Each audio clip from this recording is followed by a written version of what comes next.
Hello, world. My name is Z, or you can call me Mr. Z. I am a web developer, and I am also a consultant at Z World Webs.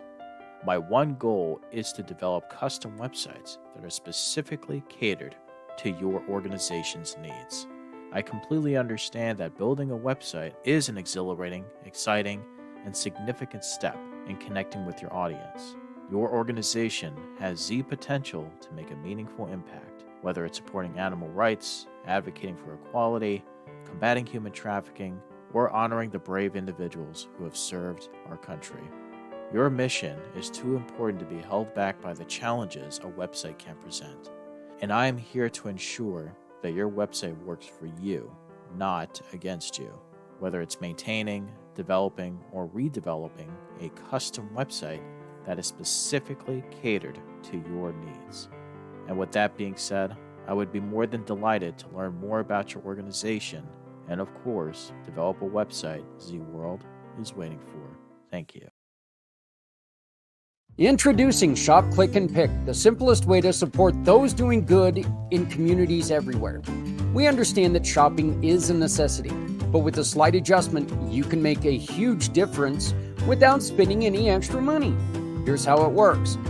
Please visit communitypayitforward.us and navigate to the Find Your Partners tab. Discover our verified giving partners, which are trusted allies ready to meet your needs. Shop with any of the partners that resonate with you. Click a picture of the receipt or invoice, then pick the mission partner you wish to support and use their QR code to send the receipt directly to us. After that, all you have to do is sit back and enjoy your purchases, knowing that you've made a meaningful change for someone in need. Community Pay It Forward amplifies your business's impact by sharing the story of those who require your services, rallying support for those who need us all. Because no one needs to go it alone when we all come together.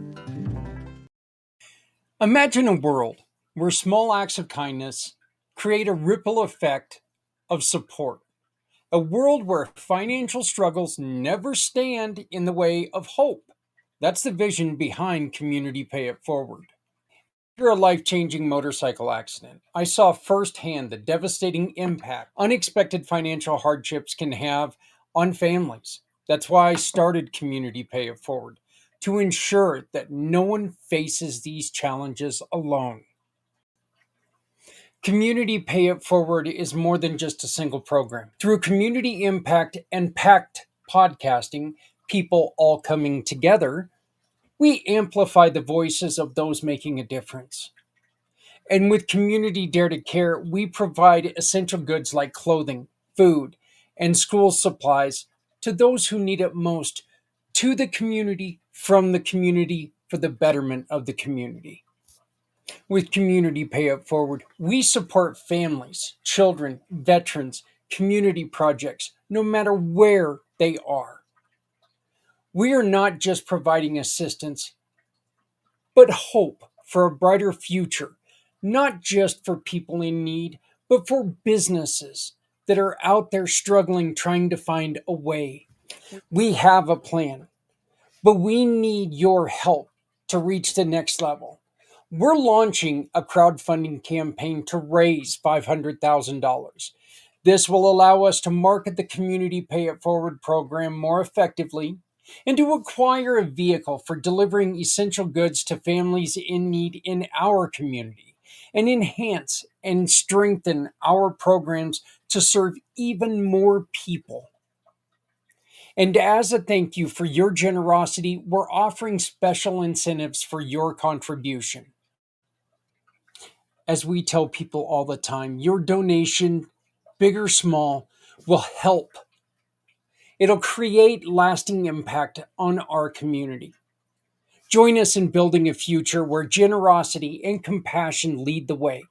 Visit our website today, communitypayitforward.us, or scan the QR code above and donate today. Together, we can pay it forward because no one needs to go it alone when we all come together.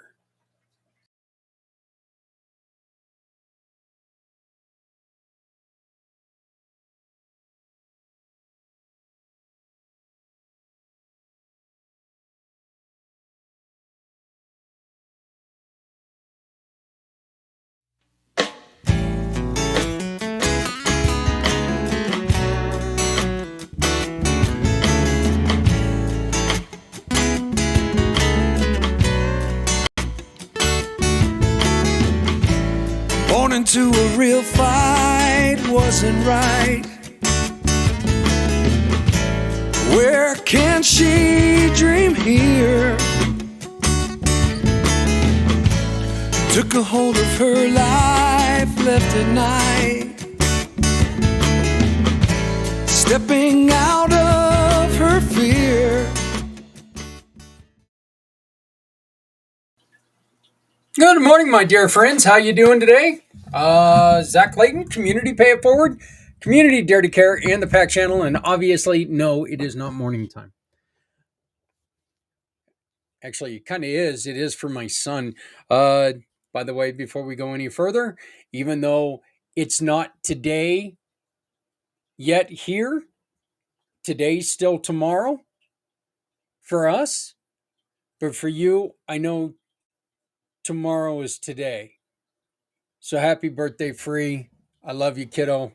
Proud of you. Keep up the good work.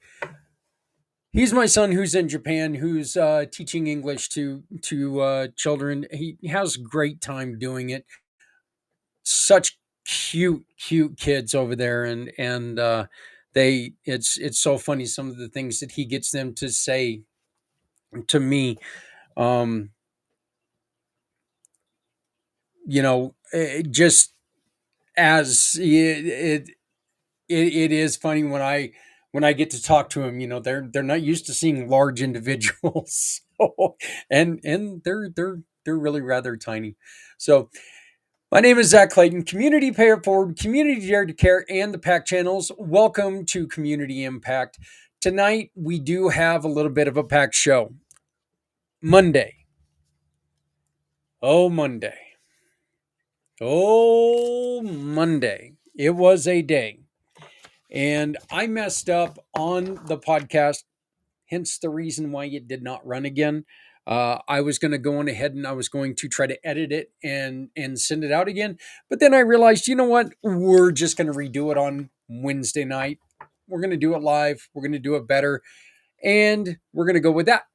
So we've also had a couple conversations that we are going to play. These are two gentlemen who were supposed to join us for the mission for Healthy Heroes. Unfortunately, as I am a self producer when it comes to this, sometimes I miss the mark on getting the link to them and stuff like that. By the way, speaking of this, if you are interested in helping us, volunteering and supporting us in any way, we do have a program that's going to be starting here real soon where we're asking for people to volunteer. We're asking for people to help us out because we really do want to grow. As you saw, we are starting a crowdfunding program to where people can help us. I need to get a vehicle to where we can take and deliver some of these items to the people who need it, go and pick up some of the items, help people out during difficult times. Our free outreach is really starting to lift up, and it would be so much easier if we had the truck and the trailer and we had everything in place. It would be so nice if we were able to obtain that 501c3. That way, Christmas and Thanksgiving, we were able to help out families for food and gifts and stuff like that. So please, if you are willing, if you are able, use this QR code and donate and help us out. There are awards for when you donate. We are also going to try to increase those donations as it comes along. I really, really want you to become part of the community Pay It Forward, because the community Pay It Forward is not just us, it is you. We cannot do things alone. We need your help. So we beg you, please help us out. Support us if you can. Scan the QR code. Tell us how you would like to help us. You can volunteer in this QR code. Say you're good at social media.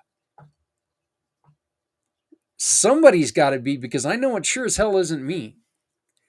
We need people to help us out. Please be specific. If you decide to volunteer, please be specific, because I am terrible at asking people to help, because I always feel guilty that I'm going to go to the well too many times. So I'd prefer if you tell me, you know what, I'm able to help you an hour a week, 2 hours a week. I would love to be able to tell more people about the Community Pay It Forward program. I'd like to go out there and talk to some of the nonprofits in my area, and maybe we can get them as mission partners and see what we can do. This is not going to be a struggling company at the end of this year. I'm telling you right now, we are going to do things by the end of this year that are really going to make a huge difference. So I would definitely appreciate any help that you can provide us. It would mean a whole hell of a lot to me. One of the things that we are looking for is a producer for next year's show, um, that can help me maintain and make sure that we're able to to connect to the people who are coming on and being our guests. I want to give a huge shout out to Veteran Biz Connect, who is our one of our main builder partners for the 2025 mission for Healthy Heroes. Thomas jumped on. Thomas did a lot. You're going to be seeing a lot more of Thomas here before too long. He and I are starting a podcast that we're going to be working together, that's going to be circled around Veteran Biz Connect and Community Pay It Forward. So we're really excited about that. You can get a hold of me by scanning this QR code. This is my card. All you got to do is simply scan that. It is my business card. Once you go there, you're going to be able to see anything and everything pretty much about me that you really need to know. Probably some things that you really don't need to know, but they're there. I do need to update it. I will be working on that later on this week, but I've been trying to close down the mission for Healthy Heroes for 2025 so we can build it up for 2026. As the mission for Healthy Heroes closes, we do have a new thing coming up. One in which our two guests tonight are people who deal with different levels of brain injuries, and so they do tie in to Brain Injury Awareness Month. Brain injury awareness is obviously very important to me due to my own brain injury from the motorcycle accident. TBI, multiple skull fractures, deaf in my right ear, migraine headaches every minute of every day. It's a struggle, but I'm not dead. And that's one of the things that we really want to do. We really want to make sure that people understand that a brain injury is not a death sentence. A brain injury, I think there's a lot of times that people will hear the words brain injury and they're thinking that they're going to see somebody who's a vegetable or unable to do things, and they're wrong. People with brain injuries, there are people who are doing amazing things. Just because we have had injuries to our brains do not mean that our brains don't work. There are many people who, on the autistic scale, who do things that are just flat amazing. If we only used and understood the brain more, it's hard to tell what we would be able to do. One of the other things that we're doing is coming up on April 28th. It is Pay It Forward Day. And I was approached by Mr. Roscoff, Kurt Roscoff, Sue Roscoff, and they were talking to me about how I would like to get involved with a huge thing that they've got going on. That day is Warriors Day. There's a lot going on that day. International Day of Happiness, something like that. And I decided that we're going to do this. We're going to put our own little spin on it. And we are going to really, really, really focus on a lot of the partners here in Community Pay It Forward. What is so important to them? Why did they start their business? That's one of the big questions we're going to be asking people. Why did you start this business? Where do you want to go with this business? What exactly do you do? And with the fact that you pay it forward, what are you hoping that we can do from there? Once we start helping each other, once we start working together, we can do a lot of things. And so we invite you to please join us. It is going to start at 5 p.m. East. And it's going to go for 3 hours because we're going to introduce somewhere around 15 of our giving partners.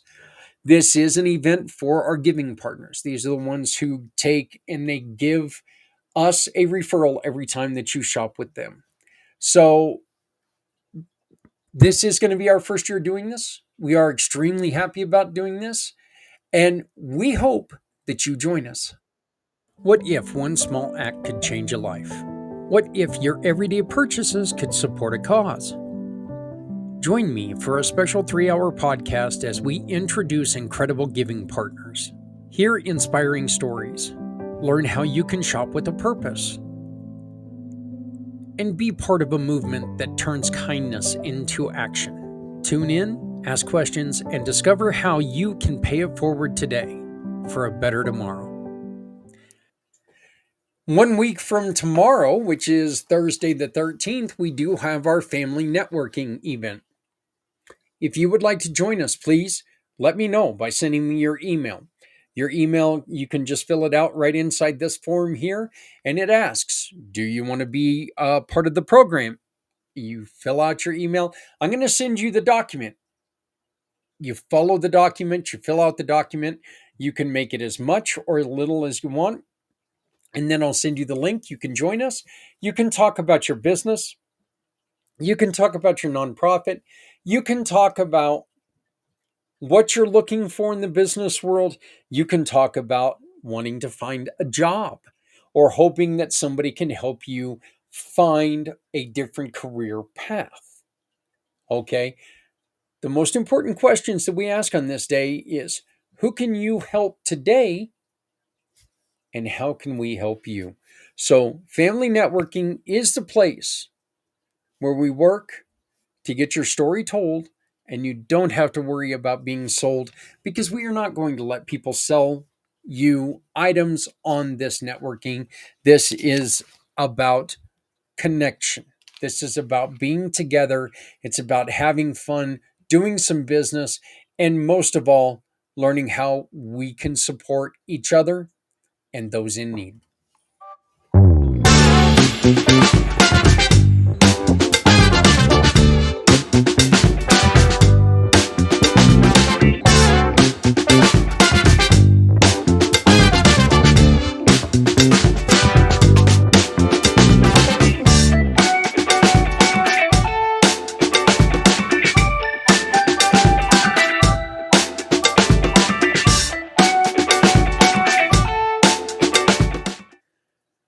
Oh, I am so heavily congested, and I do apologize for that. Our first guest tonight is a really good friend of mine, Robert Petrozzillo. And I met him, and he is part of a wonderful program called Treasure Island. And this is a neat concept, and he's looking to build a team. This is a great team. This is a great program. If maybe you can't, maybe if you're looking for work and you can't leave the house, or maybe you just want to take and pad your funding, make a little bit of extra money. There's so many different things you can do with Treasure Island, and Robert's going to tell you how you can join his team, make a little bit of money, and have a lot of fun, and hopefully help out a lot of people as well. So this was supposed to be part of a mission of community that care. Oh, sorry. Mission for Healthy Heroes. I got so many business congestion. Not that I'm not smart. It's congestion. So we're gonna get this started off with a real quick. It's a minute and 20-second video. So this explains a little bit about Treasure Island.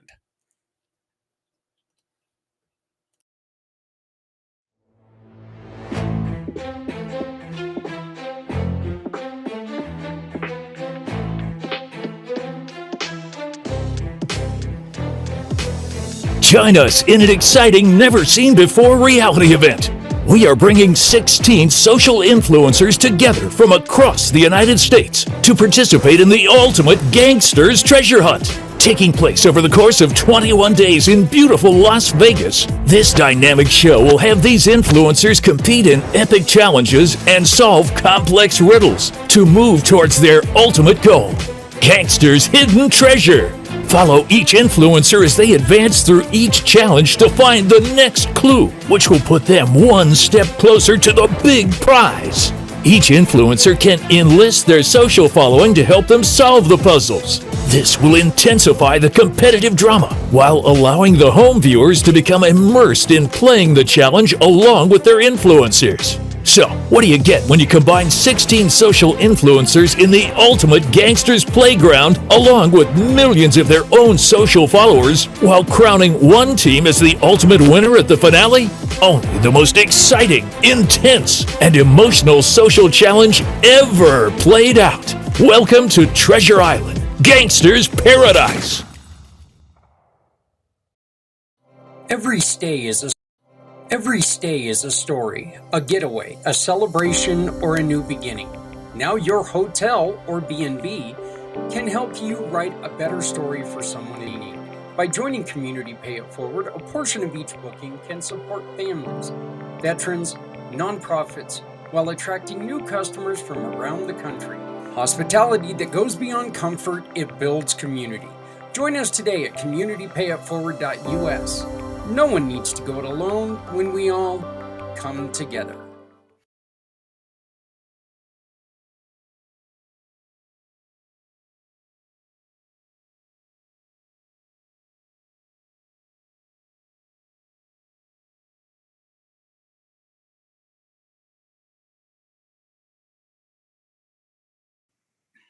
Close, Zach. It's Petrozello.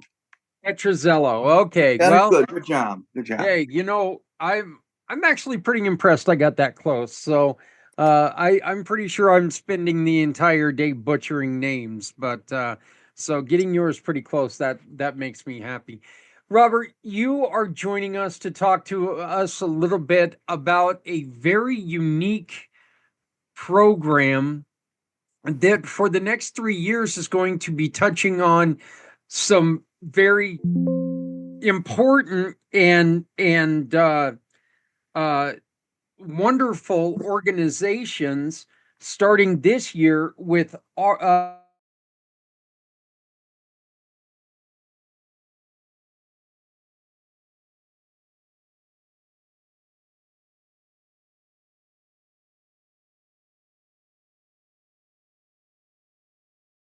20 years.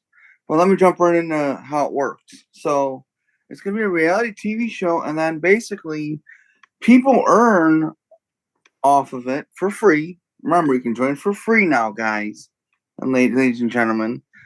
You join for free, and then when you join, you're going to be earning passive income from 30 different, from referring your network to join with you for free. So that's how you join, and that's how it all works. So, and then we're going to have our vets coming out in a couple years as well, Zach. So, What are the kind of resources that you, as a team affiliate leader, what are some of the resources that you're looking for, Robert? Who are you looking to get to join you in this program? Because as we saw on the video, there's a scavenger hunt aspect to this. correct. So yeah, so actually they do the recruiting for who we're looking for, but it's basically for anybody can join for free. So basically, Zach, what you're trying to ask me is like who's going to be on the show? It's basically going to be social influencers, and the company finds those social influencers and they recommend them and they do all of that. So anybody that wants to join with me, I'm grateful to have you join my team. And I know that when I had a conversation with Jeff, the brains behind this operation, he was also telling me that each location is having local celebrities uh, and people of notable recognition from the communities as well, right? Correct. Yep. Yep. So what are you going to what's the first thing with Treasure Island that you are going to focus on? What is your first job as an affiliate? What are you looking to do? So what I'm looking to do is to get as many people on board as possible for free. That's it. It's that simple. This is literally a no-brainer. We're asking people to hold for the last time this opportunity. By the way, I forgot to mention this. It closes May 1st, 2025. So if you want to jump on board now, now is the time. But on top of that, Zach, March 15th of 2025, from now until then, they're going to be running a special. And that special, I'm basically running a contest. And that contest is to see whoever gets the most people in their downline before March 15th. And whoever does, they get rewarded handsomely. First place, second place, and third place. So I'm encouraging everybody out there that has a large network to join today and to grab your spot, because this is a no-brainer. Like I said, Zach, it's free, so. What is the obligation? Because you do not do the people who you sign with, they don't have to do any selling or anything. So what's the Correct. obligation of the people who join? Well, all they have to do is just sit back and relax and watch the funds come in. Like for example, let's say you join, Zach. If you were to join and you join for free, there's also another option for you. If you choose to do this now, you can pay and loan Treasure Island money as little as $100 or in increments of $100. And when you do that, you get the money back within a 2-year period, then some. So it's a 2-month loan agreement that the company will sign with you, and then it'll be emailed to you straight to your inbox. So yes, but no, there really is no obligation. All you do is just sign up, and if you want, you can share your affiliate links if you choose to. But if you sign up and do nothing, well, I guess there's a caveat. If you sign up and do nothing, you're really not going to benefit hardly at all from it. But if you sign up and share your referral links, you will earn, because basically it's kind of like, think of it like this, Zach, like a mall. Down the road, we're going to have hundreds of thousands of products in this mall. So when you go on the website, whatever website domain name it'll be /Zach, let's say. And people go to your site, people can see all these different products that we offer, And guess what? Zach earns a commission off of it when people buy off of it. That's the bigger vision that you spoke about, Jeff. That's the bigger picture he has in mind. So Okay. Truthfully, that sounds a lot like a program that's near and dear to my heart. The program I call Community Pay It Forward. It sounds very similar to what I created, except for instead of giving people the money, we give it to people in need. And we are actually in talks right now with the organization to become a mission, have them become a mission partner so we can support these programs like Our Kids, and next year for vets, and then the following year our pets. So, can you tell us a little bit about For Kids? in Our Kids, Our Kids, yes, I'm sorry. you're good. You're good. So Our Kids, yes. So this is a Treasure Island Productions company. Treasure Island Productions. Okay, so Our Kids is going to be a reality TV show, and it's basically going to air in different cities in the country of the U.S. to start off. And then Jeff wants to take it a step further. He's going to do worldwide eventually. That's down the road. But for this year, it's just going to be in the U.S. So, yeah, they're going to do different cities in the U.S. per season. So it's really going to be amazing, Zach. Like, I don't even know how to explain how big this is to people. I mean, it's just remarkable. What kind of businesses do people have an opportunity to shop with? What do you mean? Or these people, the people who are on your team, they have affiliate links that they're going to ask people to use. What do Correct. those affiliate links go to? So they're either products, they're products and services that the company either owns right out the gate, or they partner up with companies, or they white label companies. So Okay. that's So, like for example, I can give a tease here. We have this one energy drink that's going to be coming out, and the energy drink is like it's going to be a clean energy drink. It kind of rivals the rocks, if you will. The rock Zoa Energy. Okay. So, yeah. Okay. That's fantastic. Some of the benefits for this, again, there's no recruiting. You can if you want to, but and you'll make a lot more money if you do refer people, but this is a free opportunity. There's no selling. The TV show and the cast will sell for you. Um, no compensation plans to learn, no products to learn, and full transparency. Exactly. Does that sound about right? Sounds about right. So, Robert, I think that this really sounds like something that maybe if there are veterans who are out there or first responders who are out there who are thinking about, you know what, I want to retire, but I don't want to be done. I still want to have something to do. This sounds like a perfect opportunity for them to still be able to communicate with people in their networks and turn that networking into a little bit of extra cash. Absolutely, Zach. Absolutely. That sounds exactly right. And that is what it is, right? The veterans don't need to retire from their business. They can just do their business as well as tell all their veteran friends and their networks to join. And then, boom, well, they'll have a booming economy while they're still working, while they're getting ready to retire. If they choose to retire, great. If they don't choose to, that's fine too. But yeah, you're exactly right. And this project, let me add a caveat to that.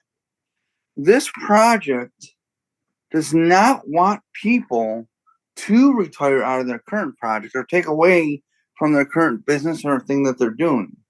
That's another beautiful thing about it. So Yeah, this is just more expendable income, if anything. And let's be honest, with the price of things right now, expendable income is good. Um, Yep. Next year, we're looking to getting into the addition of the program for vets. Can you please give us any highlights or any idea what for vets is going to be? Our vets, so it's basically going to be highlighting veteran organizations that help veterans, if you will. So that's all I'm really know. I don't know any much more about it than that. So we're just gonna have to wait until that comes out to fully see that. So yeah, And again, this show is covering the United States. We don't have one coming to Colorado, but we do have one coming to Cheyenne. And I know that we are 45 minutes away from Cheyenne. And again, in talks with Jeff, and it sounds like I might be up there in Cheyenne and spreading the work that we can do together to help them out and make life a little bit better for our kids, right? So we're yep. looking forward to this. Um, Robert, how do people join your team? I'm glad you asked that. So they would just go simply to this website. It's Roberts. That's Roberts. Treasure Troves. TROVES.com. And then if anybody has any questions in the meantime, they can email me at Roberts, Roberts, treasure, troves, Troves, at gmail.com. And so they And is reach out to me. and we'll have both of those linked to this show. They'll be bannered right underneath of us, so you can see that. We'll also have all the details on the website in the days to come as an appreciation for Robert joining us. Robert, would you like to say anything to our heroes or our veterans while we've got you on the air? Well, most certainly I would. Please. I used to have I used to know a police officer in the great state of Ohio, and to be specific, in Chesterland, Ohio. He's no longer a police officer here, but I mean, I want to thank you guys, ladies and gentlemen, police officers, firefighters. I just want to thank you guys so much because I don't know if people know this, but I'm disabled as well. So I need a lot. I mean, years ago, I needed a lot of help. Even last year, I needed help, and I really appreciate the nurses out there, the doctors, all the paramedics. They're just all wonderful people to work with, and I just really appreciate what you're doing here, Zach, doing this for everybody here. So thank you too. Hey, you know what? We do this because they're out there, they're busting their butt every day. They're trying to make a difference, and we want to make sure they are still around to continue to make that And difference. And can I say one Robert, with people thing? like you helping them and supporting them, I'm pretty sure that we can try to find a solution to problems they may have. Yeah, and can I add one last thing, Zach, before we close out? Yeah, please. So these first responders, they don't get any thanks or praise for what they're doing. I see police officers and nurses and everything, like, because I used to go to the hospital a lot last year, and it's crazy, Zach, because these nurses, these police officers that man the hospital or whatever, if you will, they don't get any praise, and to me, that's sick. That is absolutely sick. How people don't praise the nurses or the police officers or the first responders. I mean, it's just crazy to me, Zach. So I want to commend what you're doing here with what you're doing. So I really appreciate what you're doing here too. And I supposing the first appreciate it, and responders. you're right. I mean, that is one of the detriments that they give up when they sign on to do what they do.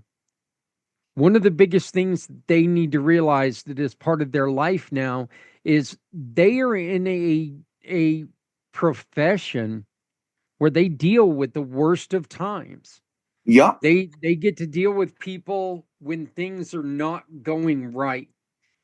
You know, firefighters, they're going to see you when your house is on fire. A police officer is going to be there when when there's a law that's been broken. Most of the time, a nurse is there because someone is hurting in your family. And these are all high pressure, high intense moments. And you're right, Robert, you're very right. We need to take a breath and step back. And we need to Yup. realize, you know what? They're doing their best.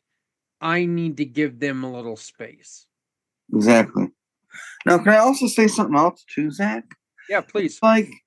It's like, for example, I used to always go to the hospital, like I said recently, and I feel like okay, so my parents weren't able to pick me up because it was late at night the one night.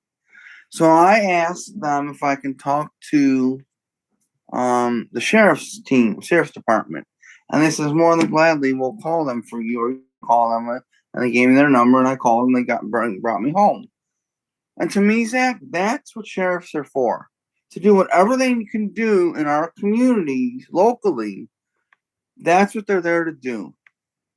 And I'm very grateful for that sheriff's deputy who brought me home that day. So, and I remember that, and I'm very grateful for that. So, if you're watching this and you're a sheriff, hats off to you, for real. I Any first completely responder. agree with you there. I completely agree with you there, Robert. All right, Robert, once again, that is robertstreasuretroves.com. Correct. robertstreasuretroves.com. And of course, you can reach out to him and have a conversation by visiting Robert's Treasure Troves at gmail.com. Robert's Treasure Troves at gmail.com. Once again, look right below us. You'll see it streaming throughout the show. Robert, I want to thank you so very much for joining us. You're very welcome, Zach, and keep up the awesome work, my friend. Well, thank you, my brother, and we'll keep up with all the good things that you're doing. And good luck to you and your team. Thank you so much. All right. Your customers' everyday purchases can make a difference. Whether they're shopping in store or from a computer, for their family, or just to treat themselves. Why not help them turn those purchases into support for a cause they love? As a community pay it forward giving a portion of what they spend goes directly to a mission that touches their heart at no extra cost to them. With our Shop, Click, and Pick program, it's so easy. They visit our website, choose your business, and make a purchase. Then they simply choose a cause they love, and because they made the purchase from you, donate to a cause they love. Community pay it forward. No one needs to go it alone. When we all come together.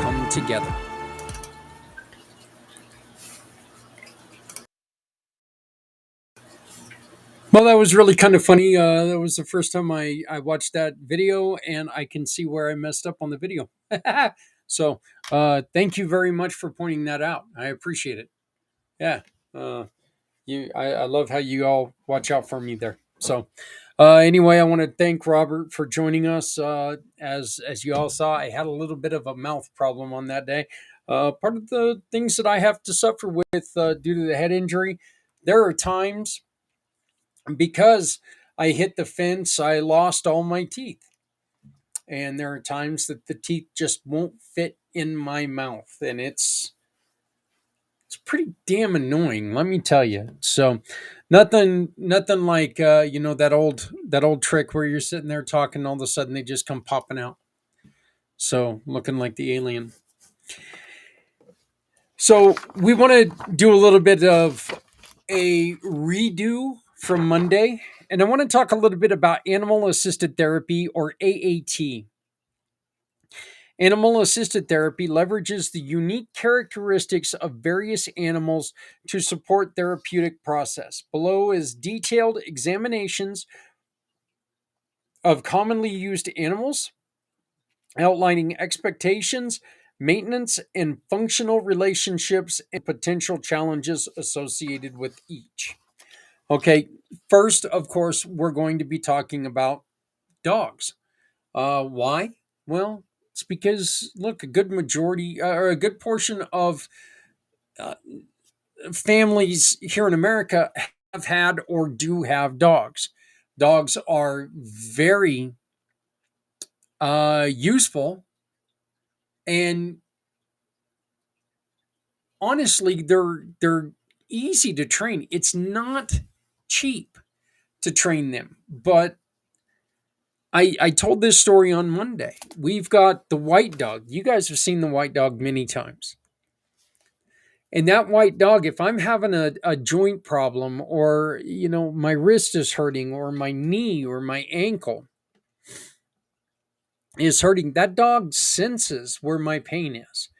And where I'm not a guy that likes being licked, you know what? That dog will come up and he will lick that area, because that's what a dog, that's kind of what he does in order to relieve pain for himself. They have that whole licking thing. But Ghost is very, very good at being able to find that place where I'm hurting.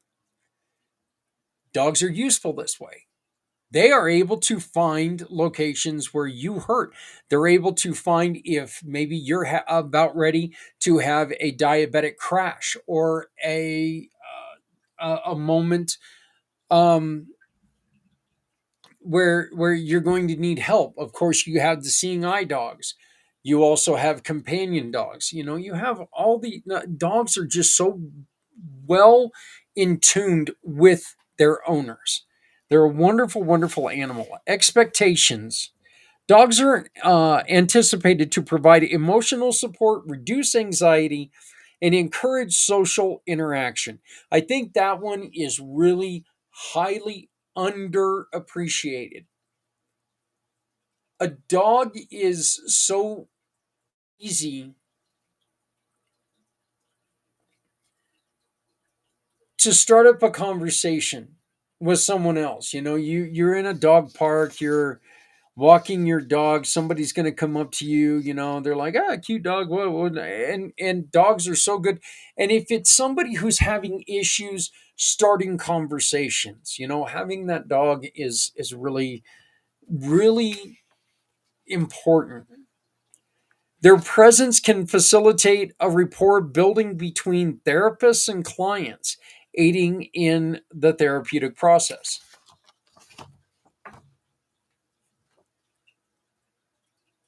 I I guess that would be, if you have lower stress levels, maybe you don't need the doctor as much, the therapist as much. Maintaining a functional relationship. Therapy dogs require comprehensive training to ensure appropriate behavior in diverse settings. Handlers must establish a strong bond with a dog. That's I don't see that as a problem. You know, a dog is part of you. You are everything to that dog. Uh, Starting a relationship and bonding with dogs is so easy to do. I mean, honestly, it really is. Handlers must, um, handlers must establish a strong bond with the dog, characterized by trust and effective communication. Regular assessments, ongoing training are essential to maintain the dog's suitability for therapy work.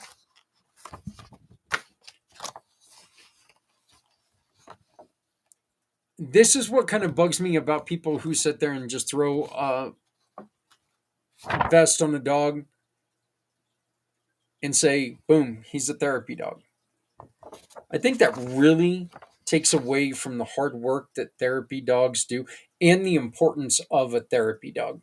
I love my dogs. My dogs are great, and my dogs mean everything to me. When I feel down, when I feel a little bit depressed, if my dogs are there, I feel better sometimes. You know, I really do think that a lot of times we diminish the hard work that these animals do.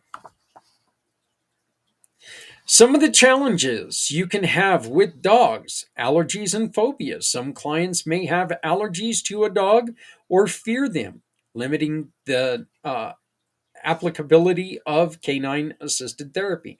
Animal welfare, ensuring that the well-being of a therapy dog is crucial. Overworking or exposing them to stressful environments can lead to burnout or health issues. I said this on Monday.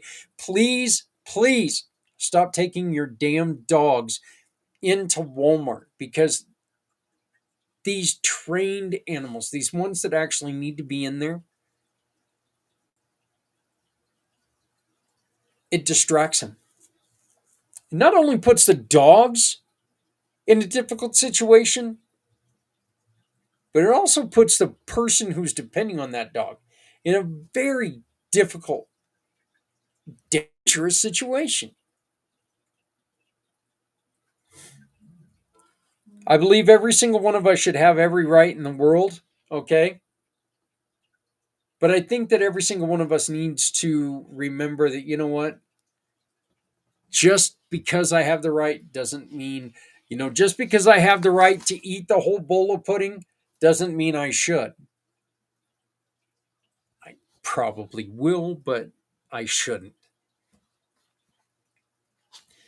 Safety concerns. Despite training, unpredictable situations may arise, posing risks for both the dog and the client. Again, if you put a dog, if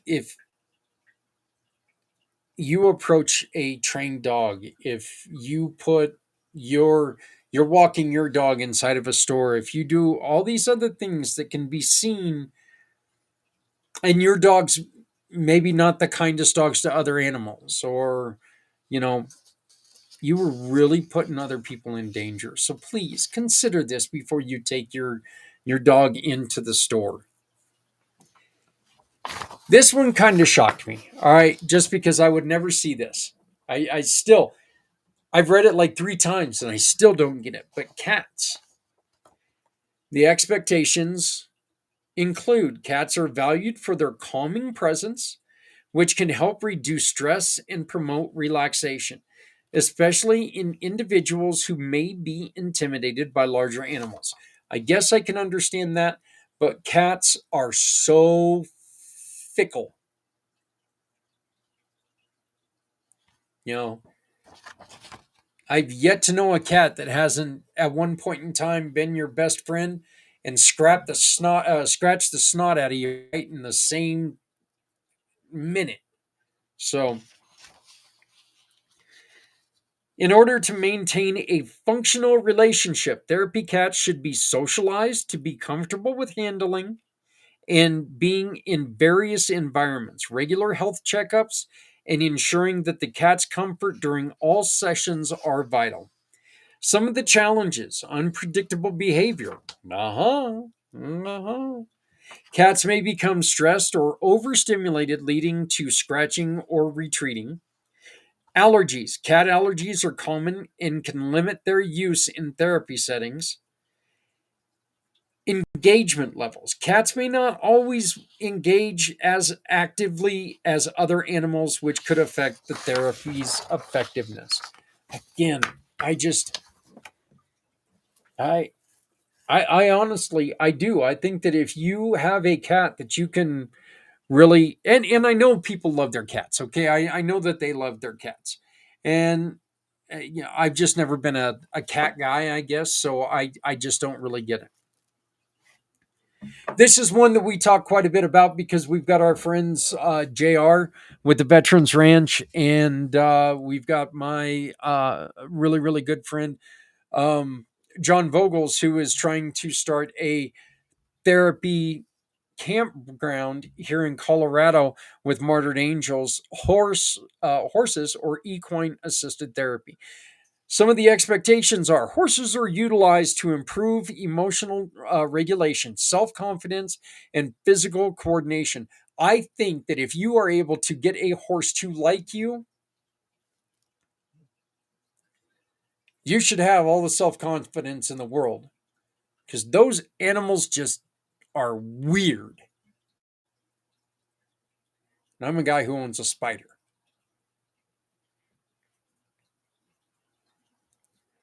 Activities like grooming and riding can enhance motor skills and provide a sense of accomplishment.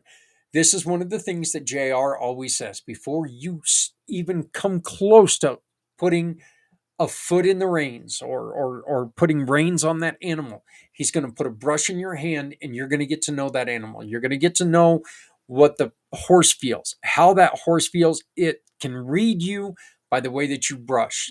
They are very intuitive, and I really think that, you know, I I think it's interesting how that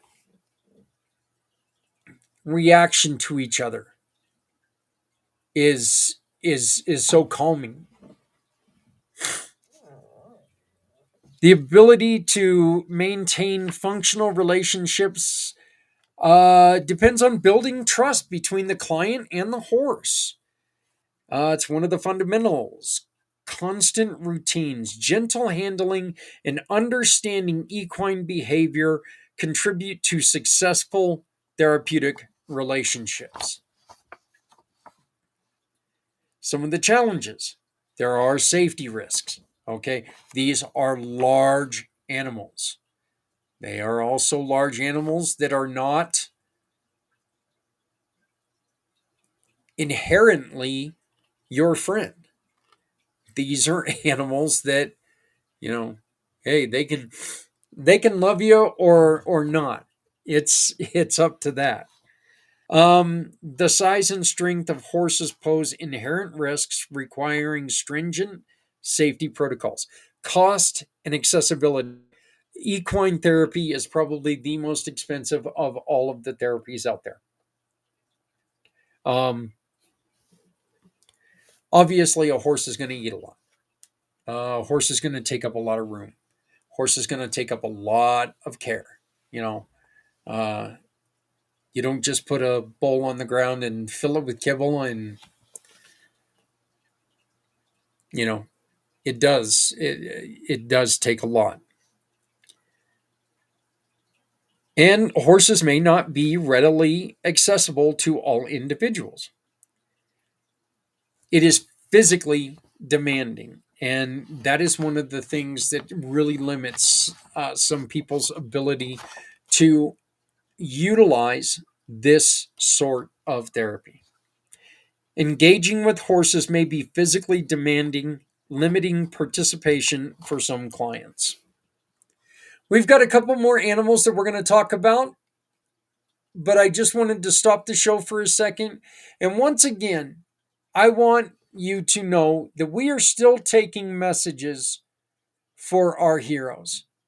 And from us at Community Pay It Forward and my friends at Things Network, we simply want to say thank you, heroes.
Small animals like rabbits or guinea pigs, believe it or not, are used for therapies.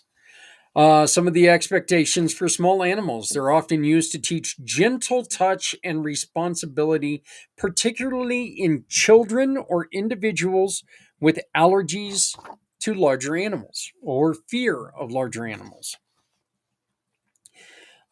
Maintaining a functional relationship is means regular, gentle handling is necessary to keep these animals accustomed to human interactions. Clean living environments and proper nutrition are essential. Some of the challenges, they're very fragile. These, I know guinea pigs are extremely skittish as well. Their delicate nature requires careful handling to prevent injury. They've got a shorter lifespan. And I think personal, personal comment here. I think that's one of the reasons why I don't like this for kids. Okay, at least younger kids. I really see that as something that. uh, why would you want to get a kid so wrapped up in an animal that's no longer going to be there? I don't know what the lifespan of a rabbit is. I don't think it's all that long, but I don't know much about them. Limited interaction. Their capacity, excuse me, not capacity. Their capacity for interaction is less compared to larger animals, potentially reducing the therapeutic impact. This next one is very interesting, and if it wasn't for Adrian, I'm not sure if I would ever believe it. But it's birds. Birds, particularly parrots, are used to engage individuals in communication exercises, benefiting those with speech or social interaction challenges. You literally can talk and hold conversations with some birds. It's ridiculous, but you can. Um, Regular socialization, and mental stimulation,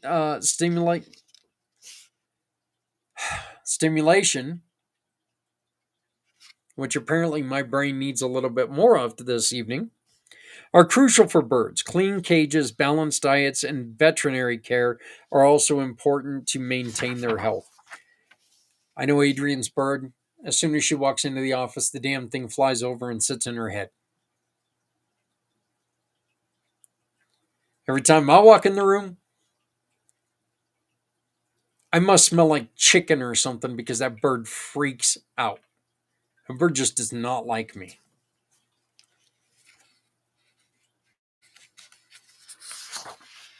Some of the challenges: noise levels. Some birds can be very loud, which may not be suitable in all therapy settings. PTSD, I think, is one of them that would really, really be challenging. Allergies and zoonotic diseases. Birds can carry diseases transmittable to humans, necessitating stringent hygiene practices. Think avian flu right now. Specialized care. Birds require specific care routines. Any neglect can lead to health issues. Um, this is not in this list here, but I did look it up because I was really curious. Because, folks, I have a habit of doing this in the morning. I come in here and I sit down. I turn on the light right over there, and I sit here and I watch my friends. And I can sit here for 5 or 10 minutes just to catch myself, just to find my head, find my thoughts. And Sometimes it takes 5, 10 minutes. Sometimes I'll lose track of time and I'll just be sitting there watching my fish swim. Some of the reasons why this is really calming to me: you can hear the water flow, you can watch the fish swim peacefully. For the red tail sharks, and those two book ass after each other, and it's a little stressful sometimes, but is what it is. Um, the bubbles, you can hear the bubbles in there. There's a lot. There's a lot of things in the cleaning, the setup, that are challenging, but it's fun to do. When you look inside my tank, you see a lot of things that are from past. There's Egyptian, Mayan, Roman structures inside there because I have that love of history.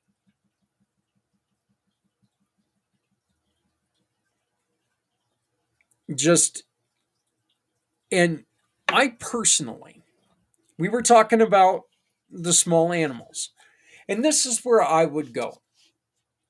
If I had a child that I was trying to maybe help therapeutically, and if I'm wrong, please, please, please leave a message, contact me. If there are any doctors who are watching this and you disagree with me, I would love to know why. And I promise you, when you tell me why I'm wrong or you tell me what your thoughts are, I will discuss it right here. We will discuss this because if I am saying something that's wrong, I want to make sure that we get it. I want to make sure that we get that fixed because I want to be as accurate as I can. But if I had a younger individual, I'm not sure I would go the route of a lizard or a guinea pig or something like that due to the shorter lifespan. I think I would go with an aquarium. Not because there's a shorter lifespan, but I've got 9 neon tetras in there and I can't tell them apart. I've named every single one of them too. Every single one of my fish has a name. That's right. I am that wackadoo that names my fish.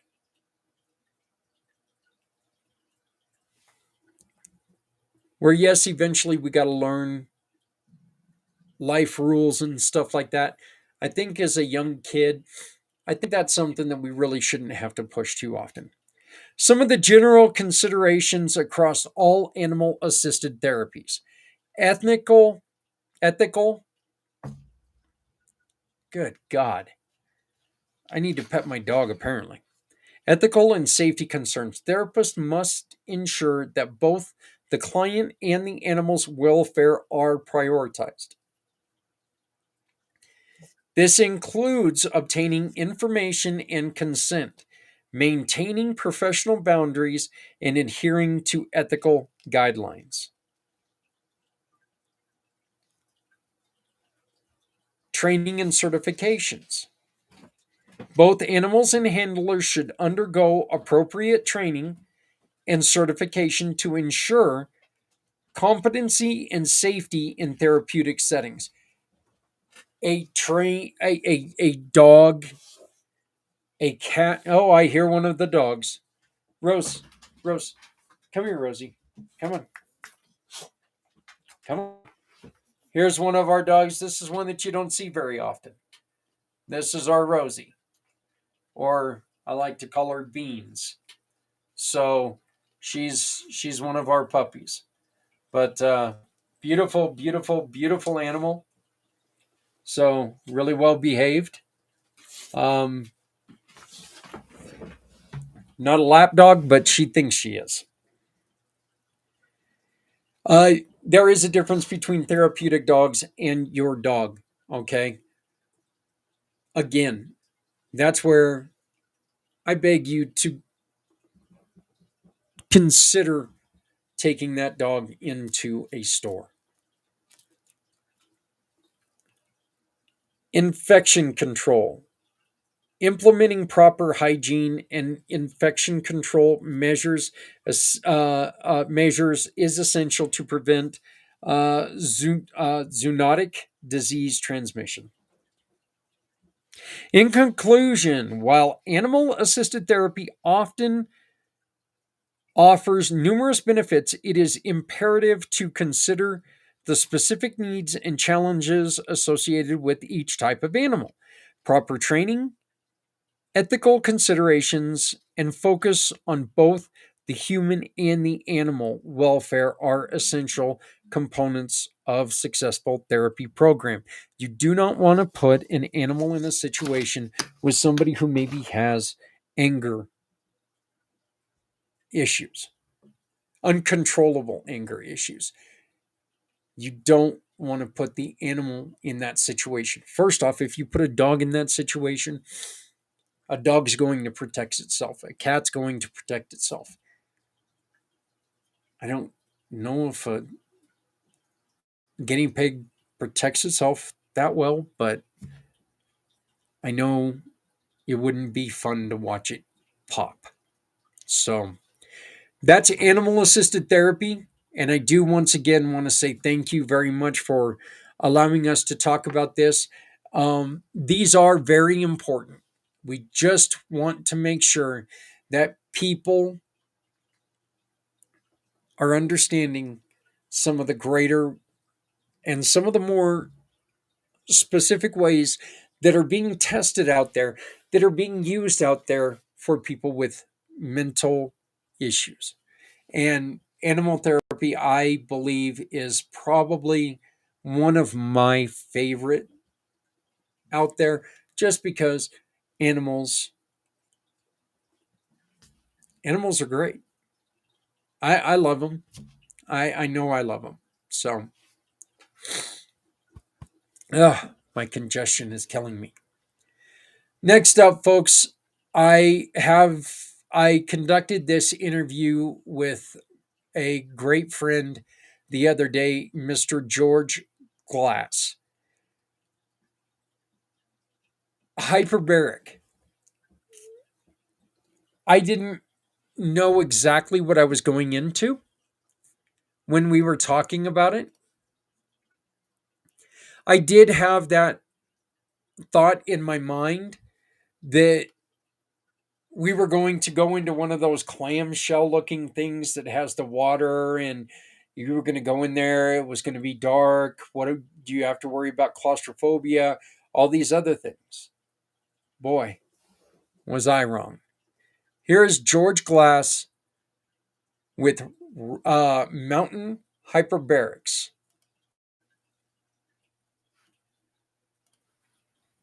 We are continuing our stories from Mission for Healthy Heroes, partly because we ran out of time, and the other reason is that I was self producing and couldn't read messages and didn't properly get a link to my next guest. How are you doing? Is it Dr. Glass or It is not. I appreciate that thought, though, that many people actually will walk into our clinic and think that I am um, a doctor. However, I am not.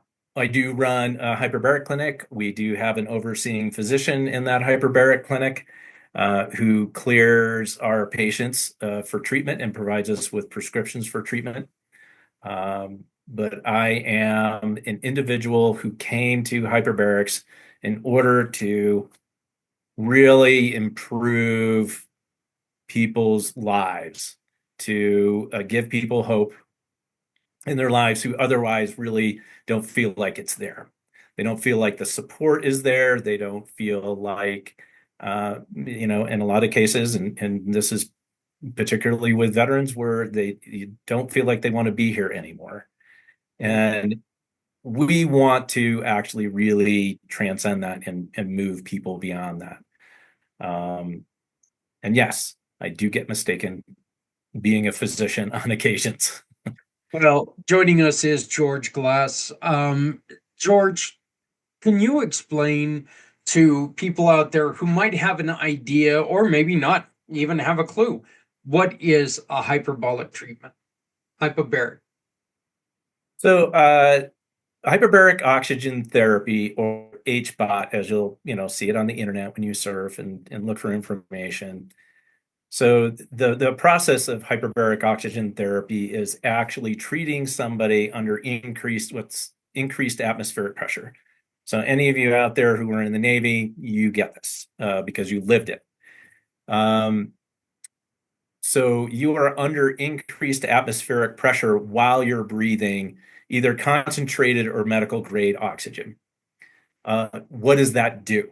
So basically, what hyperbarics does is it's very simple, and it doesn't matter what we're treating. The pressure dramatically reduces inflammation throughout the system and in the body. So, in our case, and we're talking about programs we run for veterans with traumatic brain injuries, post-concussive syndrome, and even PTSD, the reality is those conditions are a result of the inflammatory process in the brain, in this case. So we're dramatically reducing inflammation, and then we're maximizing the oxygenation of the blood plasma. And it's able to get into areas it wasn't able to get into before because the inflammatory process was inhibiting circulation, which carries the essential nutrients for cellular health. When it comes to brain injuries and that, we're just talking about neurological cells in the brain. But it's not a targeted treatment. It's not just going to treat a traumatic brain injury. It's not just going to treat PTSD.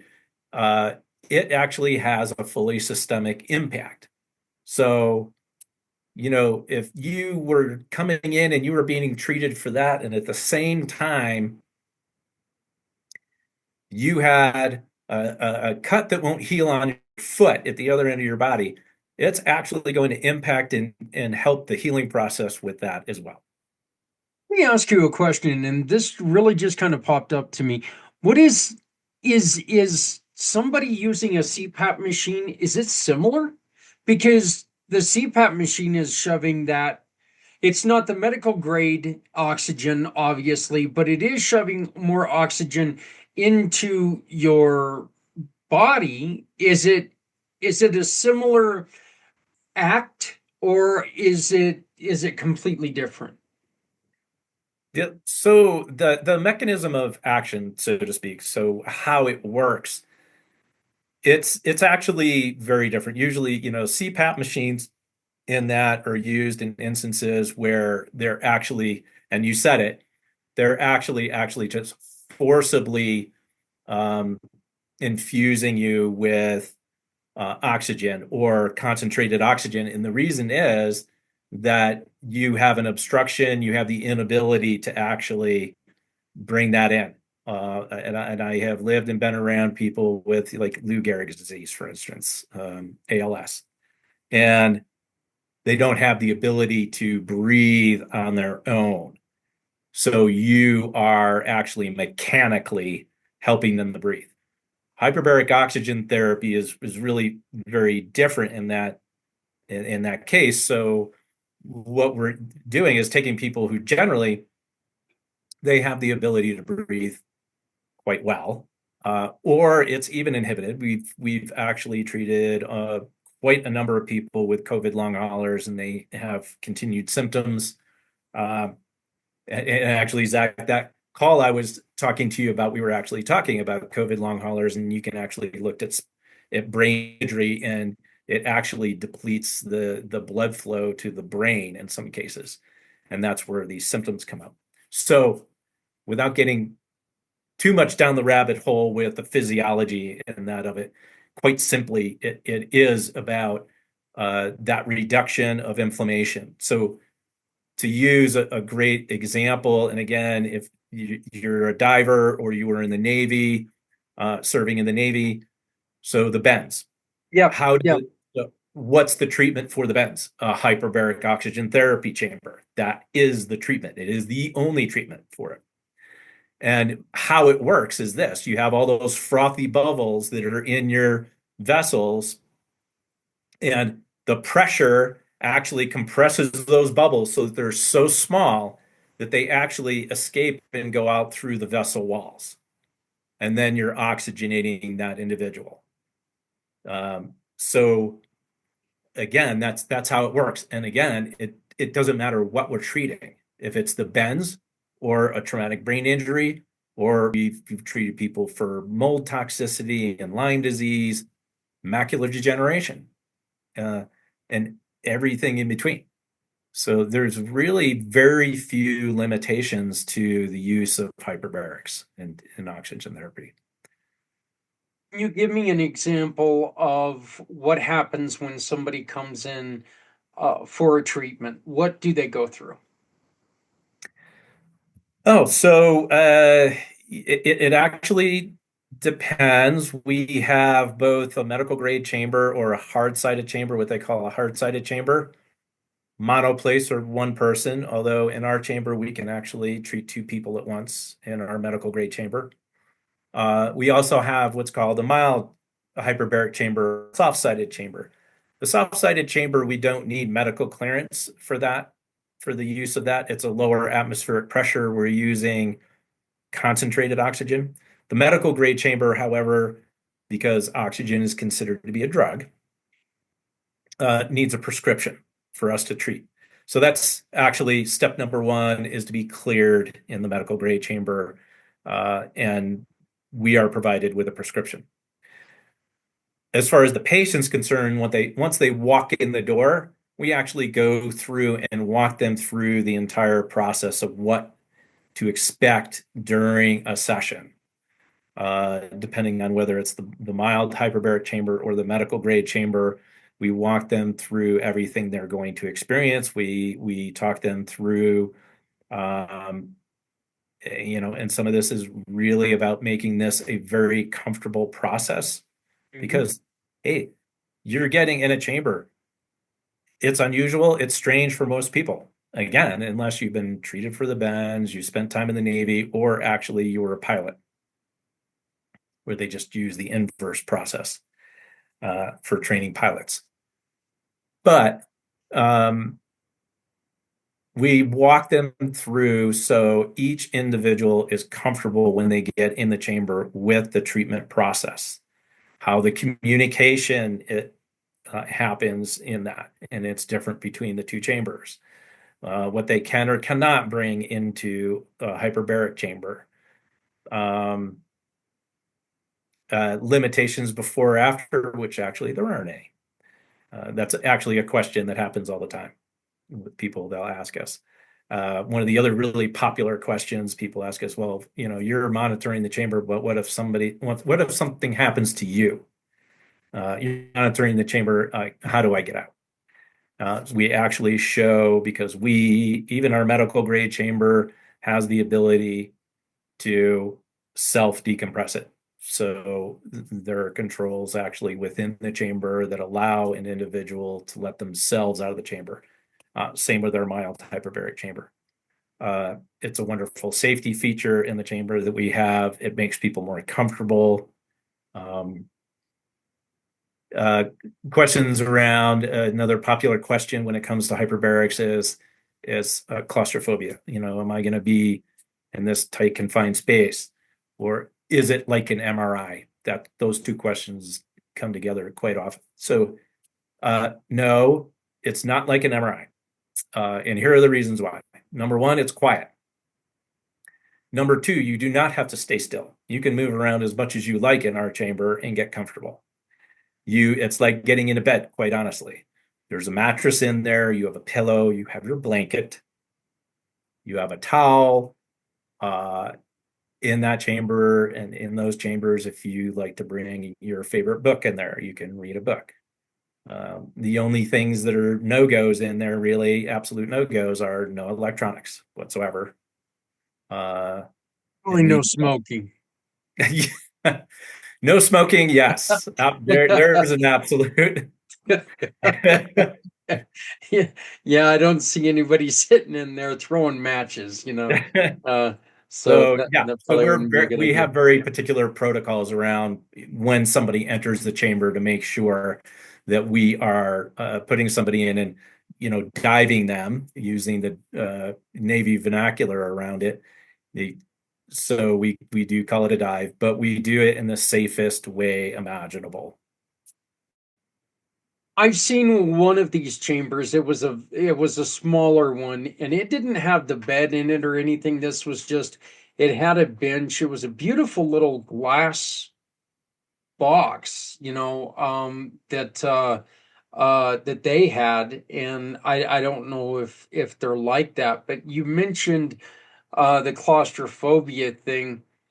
I think one of the reasons why I'm really glad that we're doing this is there's a lot of people who have seen maybe on TV or maybe on commercials or something where the people take and they get into the clam looking thing that also has water and it shuts down on them, and they're like, oh hell no, I'm not doing that. So uh Nor would I. yeah, yeah, very unlikely that I would do that either, but what are some of the things that do happen to people that are that people do stress out about when they go into them? Yeah, we typically, we're gonna have people who have anxiety going into a chamber, Yeah. and we can talk about PTSD. I mean, there's a perfect Hmm. example. Yep. Somebody has PTSD, they might be challenged by getting into that chamber. We definitely talk them through that if they're on meds, for instance. At least initially in treatment, don't go off of your anxiety meds before getting treatment. Of course, we've had veterans and other people who've had high anxiety. They're on medication, and by the time they get through midway through the treatment program, they can actually back off their medications, which is the great thing about it. That means the brain is healing because that reaction, that anxiety in that, or claustrophobia, that's the brain not functioning in a good, healthy manner. That's really all it is. Uh, it's a physiological reaction. That's a reaction to what's happening physically within the brain. You heal the brain, those things actually fade away. Claustrophobia. So just to give you an indication of this, so we have done in the 7 years we've been open, we have done over 6,000 individual treatment sessions. I have never had to pull somebody out of the medical grade chamber ever because they're anxious or claustrophobic and that's just it's our preparation for the patient when getting them in the chamber. It's the understanding that they have an escape hatch, so to speak, that they can get out of that chamber if absolutely necessary. That there's somebody there who is monitoring that chamber, that they can move around, that they can read a book. These factors and the size of the chamber, it's far bigger than like an MRI machine. Again, it's quiet, there's windows in it, and there's communication, although that's the same in an MRI. But there's a lot of things that are very different that allow for it to be a relaxing experience. I remember one time, and this has nothing to do with any of this, but you brought up an MRI, and they took and I went in for an MRI, and they put me on that table and started to have the table slide into the tube, and all of a sudden they noticed that I stopped, and so they backed it out a little bit and tried to go again, and I stopped again. And they backed it out and they tried to go one more time. And I finally had to ask him, so when are you going to realize that my shoulders are hitting it and I do not fit in this tube? And so that was an interesting experience. I'll tell you this, by that time, I was pretty stressed out, because it was like, okay, we're not paying attention here, and that's really not what I want to hear. But you had mentioned to me prior that you and your wife have experience with traumatic brain injury. One of the things that I deal with on my TBI is if I get into like a higher pressured area, my head feels like it's going to explode. Is this something I would experience in one of these chambers? I have never had that. Um,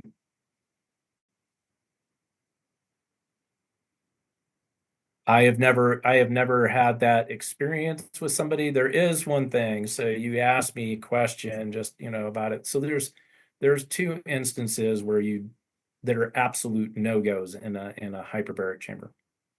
Those two are, and actually somebody called us today with this, a collapsed lung or pneumothorax. Okay.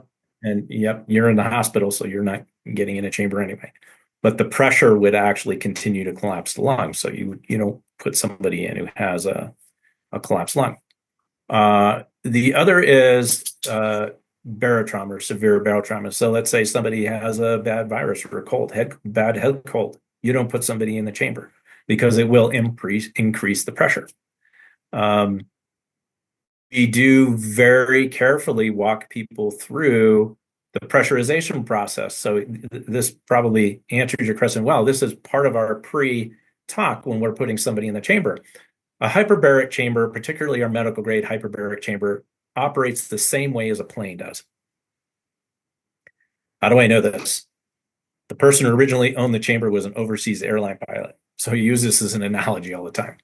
So you're going up in, here we are in Durango at 7,500 feet or 6,500 feet, and we're going up to 36,000 feet. What are they doing in that process? They're pressurizing the cabin to somewhere around sea level, somewhere in that neighborhood. And if you ever have to clear your ears when you're going up in a plane, you will probably have to clear your ears when you get into a hyperbaric chamber, or they'll get uncomfortable.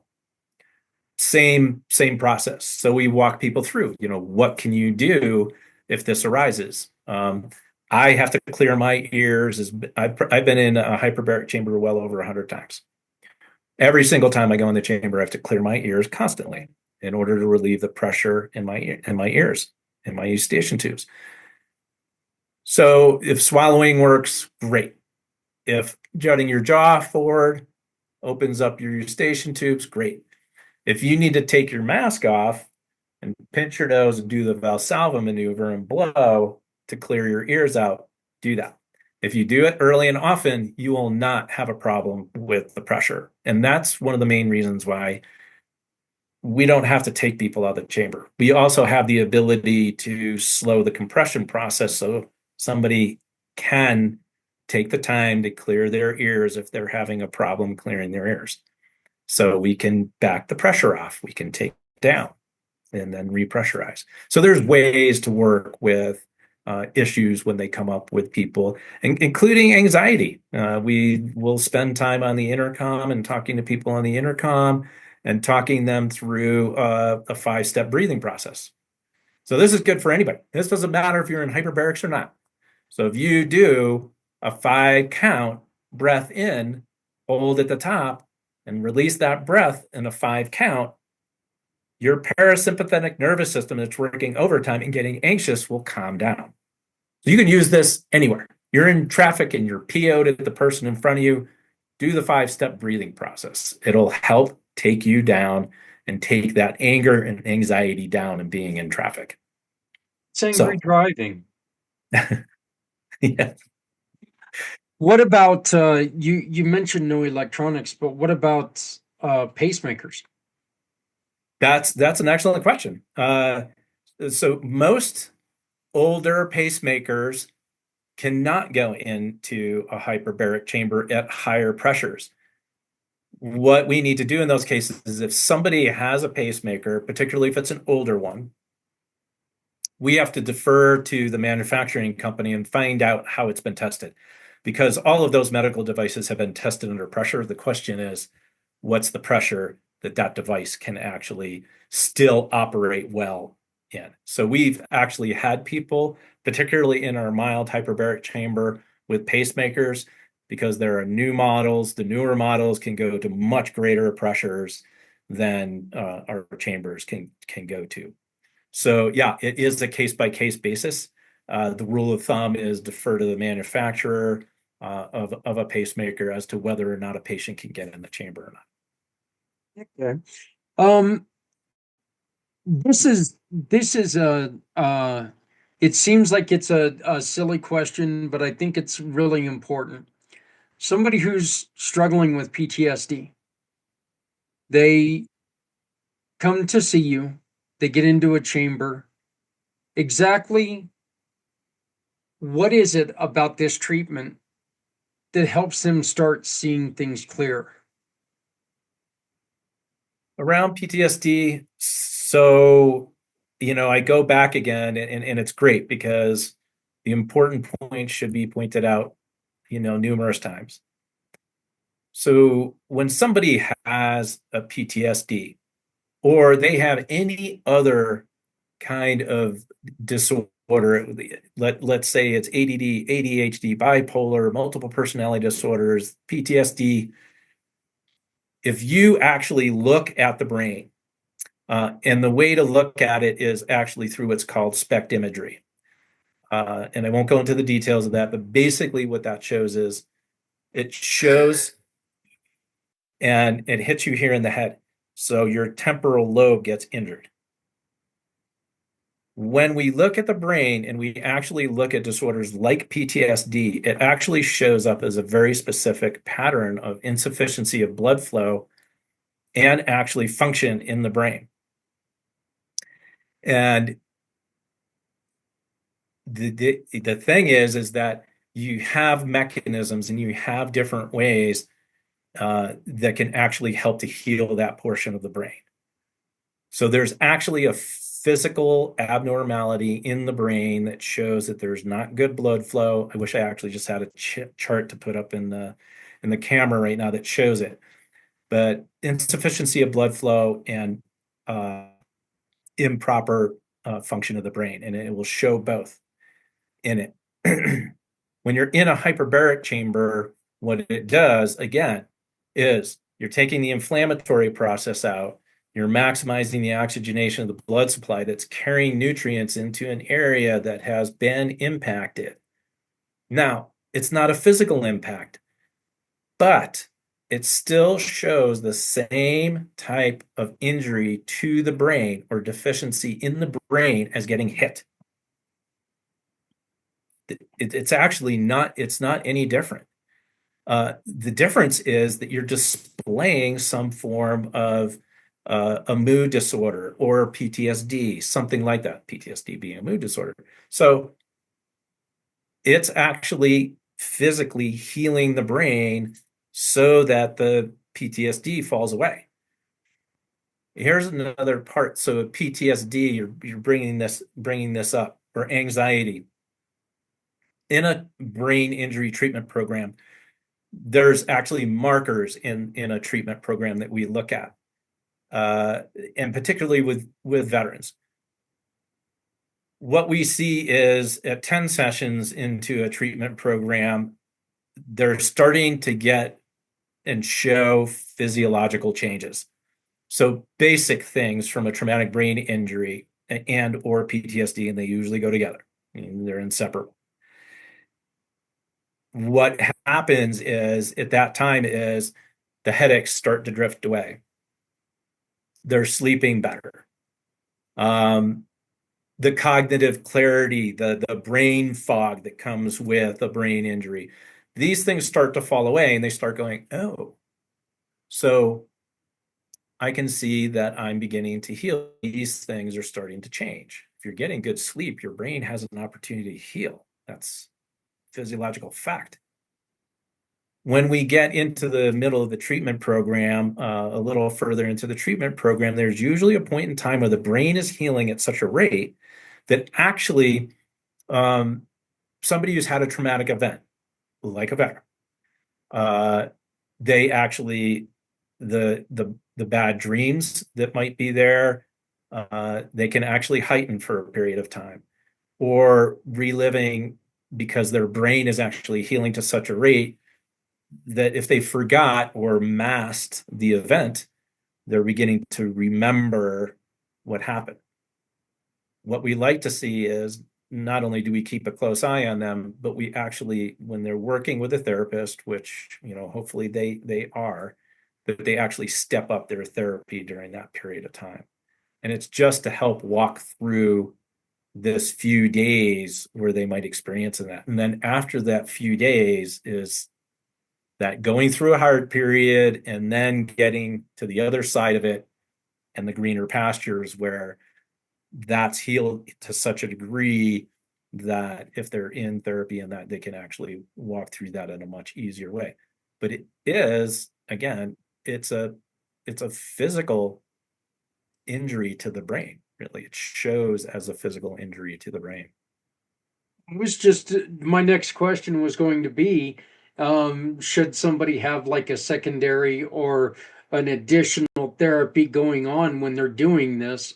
You mentioned maybe having some talk therapy going on with this, or another type of therapy to use this, and to combine that way. You make sure that everything is taking effect properly. So, what about any other? After this, I'll let you go, George. But what about physical limitations? Are there people other than obviously the ones we've already talked about? Are there physical limitations that keep people out of these chambers? Yes, there are.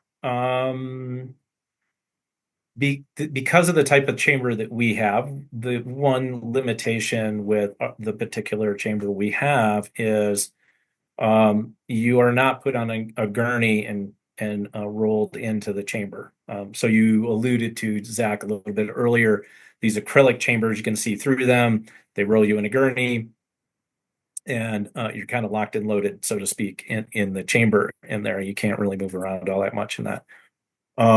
However, if you have somebody who's non-ambulatory, it's far easier to have somebody on a gurney and move them into the chamber, or you don't have to wear a hood system or a mask because it's a fully oxygenated atmosphere. But the flip side of that is that's why our chamber is a safer atmosphere to be in general, because it's not pressurized with oxygen. It's actually pressurized with ambient air pulled in through the compressor, and that's how the chamber is compressed.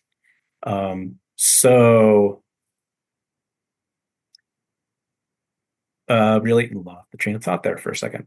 So really, the limitations is we've had people who are post back surgery, for instance, and it's a great healing mechanism for that. However, they can't bend at the waist, can't twist, and that. So we really can't put somebody who's immediately post-operative with like a low lumbar fusion, for instance, in those cases because of the positioning.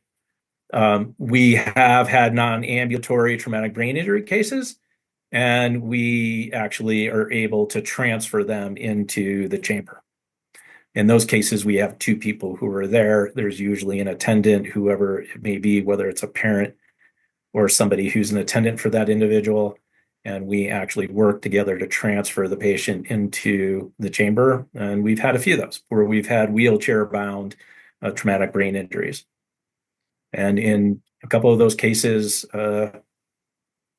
famously, they got to either walking on walkers and out of their wheelchair, because it does actually promote motor function returning because of that neurological impact and healing neurological cells. So we've had people who've gone from walkers to nothing and walking across the room. We've had people who are wheelchair bound. Now, does that happen all the time? Entirely depends on the individual case. How long has the injury been there? How extensive is it? What's the age of the patient? There's a number of different factors that come into how somebody might respond in the chamber. Is there any negative effects if someone, say, has um, is on like blood thinners, or somebody is passing a stone, or anything like that? Have you ever had any problems with any of that? No, the one interesting and obscure case that we could not put in the chamber, it doesn't happen very often. There are far less things you can put somebody in the chamber for than you can put the chamber in for and will benefit from it. So if you have a rare blood disorder where you're producing too many red blood cells, that actually is a contraindication. Or I can use this as an example. And again, it's because each patient it's on a case by case basis. There's the absolute no-goes, which are that pneumothorax or collapsed lung and barotrauma. Those are the absolutes. The other ones are generally on a case by case basis. So what we know from research that's out there is if somebody has COPD, for instance, if somebody's in early stage COPD, then a hyperbaric chamber is actually indicated and will actually produce greater longevity for that individual. If somebody is in a more advanced stage of COPD, they can't synthesize oxygen as well. So if you're pushing more oxygen at them, it's actually a contraindication. So it's the answer to the question is it's on a case by case basis. Mild forms of asthma, yes, and it's managed well, yes, you can put that person in the chamber. If somebody has a bad case of asthma or exercise-induced asthma that's bad, you can't in those particular cases. So you have to take each patient as an individual, look at their health history in depth, and make a good educated call on whether or not it's going to benefit. The thing is, the worst thing that happens is, and this was in that really obscure blood-borne where they're producing way too many blood cells. In that particular case, there was no information or studies. There was nothing in regards to that. So you monitor a chamber and you monitor it closely, and the patient wasn't doing very well in the early stages. So we pulled them out of the chamber. That's all. George, I really appreciate this. I think this is very interesting. I really like the way that, look, this is definitely one of those programs, one of those procedures that I think people who are trying to stay away from drugs or alcohol, or they're trying to stay away from prescriptions, this would be something that would be very beneficial to them. Of course, we want to make sure that if people are coming in, they talk to their doctors and make sure that, their doctors understand what's going on. Because, look, your doctors know you a little bit more than you guys do. So if you approach your doctor and they say, "Oh, not sure if that's a good idea," at least they can be involved in that decision. Yeah, So, absolutely defer to a physician. Absolutely. I am not a doctor. We defer to the physician we work with, or if it's somebody else who's referring from the outside, a physician, and that their opinion is the opinion that matters. George, how do they get a hold of you, my friend? Our clinic number is 970-880-4799, or you can email us at mountainhyperbarics, all lowercase, at gmail.com. We also have a website, mountainhyperbarics.com.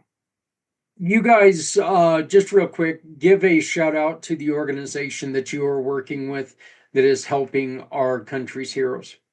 Oh, absolutely, and always do. America's Mighty Warriors. The program within America's Mighty Warriors we work with is called Helping Heroes Heal. They also have a website. All the information that you need to know is there. They're happy to talk to veterans and see if they're a fit in the program. And actually, they are very efficient in turnaround time. You will not wait. You will not wait weeks. They will call you within 24, 48 hours is probably the longest I've heard any veteran needing to wait for an answer. But you're talking about veterans who are in that organization. Cowie, who's the spearhead of the organization and fields all the calls and qualifies people for treatment and everything. He's a vet. He's a vet who had hyperbaric treatment, and it worked so amazing for him. It turned around his life. He went to work for the organization. So, Yep. One more time, your phone number and your email address. yeah, our phone number is 970-880-4799. And our email address is all lowercase mountainhyperbarics@gmail.com. George Glass, thank you very much. I appreciate it. Thank you for taking the time. If you guys have anything come up, come back and talk to us. All right. Thanks very much for having me, Zach. I appreciate it. No problem. Your customers' everyday purchases can make a difference. Whether they're shopping in store or from a computer, for their family, or just to treat themselves. Why not help them turn those purchases into support for a cause they love? As a community pay it forward giving partner, a portion of what they spend goes directly to a mission that touches their heart at no extra cost to them. With our Shop, Click, and Pick program, it's so easy. They visit our website, choose your business, and make a purchase. Then they simply choose a cause they love, and because they made the purchase from you, they donate to a cause they love. Community pay it forward. No one needs to go it alone when we all come together. What if one small act could change a life? What if your everyday purchases could support a cause? Join me for a special 3-hour podcast as we introduce incredible giving partners. Hear inspiring stories. Learn how you can shop with a purpose. And be part of a movement that turns kindness into action. Tune in, ask questions, and discover how you can pay it forward today for a better tomorrow.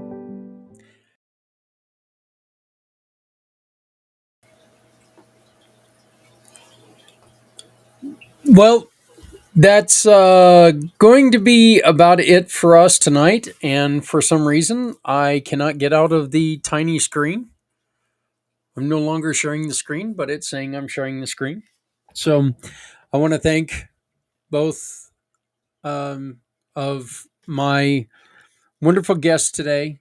And just make sure that you do yourself a favor. And look, if you're looking for a job, or if you're looking for something different and you're in the mountain area of Colorado, go on ahead and get rid of call out to George at Mountain Hyperbarics. I couldn't do it. When he was talking about, when he started talking about having the pressures, I couldn't do that. Being in a small plane, those are things that unfortunately I'm unable to do. So, but again, just because it doesn't work for me doesn't mean it's not going to work for you. And also, if you're looking to supplement your income, get a hold of Robert. Give it a shot. Look, they're trying to do some things to support some really good people, pets, vets, and kids. So, give it a shot. See what happens. Why not? I think I do not understand why that is still there, but they're kind of gone now. There's nothing even on that screen. So anyway, get a hold of Robert at robertstreasuretroves.com or go to Mountain Hyperbarics at mountainhyperbarics.com. Mountainhyperbarics.com. So once again, my name is Zach Clayton. Community Pay It Forward, Community Dare to Care, and the PACT channels. I want to thank you all very much for joining us. If you have anything that you would like to discuss with us, if you'd like some more information about animal assisted therapy, give us a call. 970-909-0751, 970-909-0751. Make sure that you love somebody out there, because somebody out here loves you. Please remember, folks, if you're not helping someone, you're hurting everyone. So just remember, no one has to go it alone when we all come together. Let's get together. Let's make sure that people are being taken care of. Thank you very much, and I will talk to you on Monday morning with Footprints Forward.